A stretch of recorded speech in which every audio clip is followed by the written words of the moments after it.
రాష్ట్రంలో నిరంకుశ పాలన సాగుతోంది. ఎక్కడికక్కడ అరెస్టుల పర్వం కొనసాగుతోంది. రిటైర్మెంట్ బకాయిలు, బెనిఫిట్స్ వెంటనే విడుదల చేయాలని డిమాండ్ చేస్తూ రిటైర్డ్ ఉద్యోగులు అసెంబ్లీ ముట్టడికి పిలుపునిచ్చారు. దాంతో వారిని రేవంత్ సర్కార్ ఎక్కడికక్కడ అరెస్టులు చేయిస్తోంది.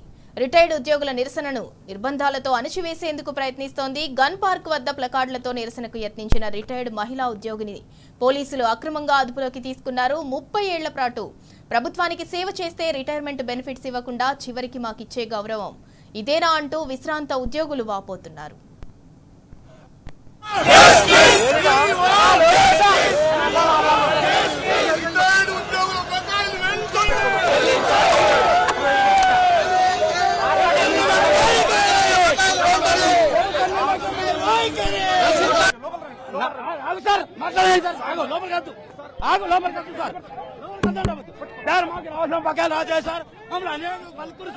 మమ్మల్ని సాగొడుతున్నారు వీళ్ళ పోలీసులు అన్యాయంగా. వీళ్ళు కూడా మాకు ఇచ్చలేరు సార్. మా బకాయిలు మాకు రావాలి, ఇవ్వకపోతే బాగుండేది.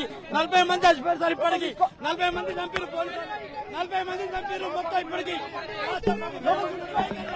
ఆవాజ్ దో, ఆవాజ్ దో, ఆవాజ్ దో, ఆవాజ్ దో, ఆవాజ్ దో.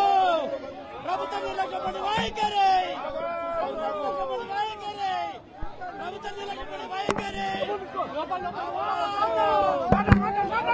తెలంగాణ రాష్ట్రంలో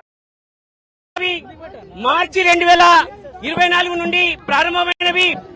ఇప్పటి వరకు మార్చి 2024 నుండి నవంబర్ వరకు రిటైర్ అయినటువంటి ఈ ఉద్యోగ ఉపాధ్యాయులకు ఎవరికి కూడా ఈ రిటైర్మెంట్ బకాయిలు రాకపోవడం వల్ల ఈ రోజు ఈ అసెంబ్లీ ముందుకు వచ్చి చెలో అసెంబ్లీ అయినటువంటి రాష్ట్ర వ్యాప్తంగా పిలిపివ్వడం జరిగింది.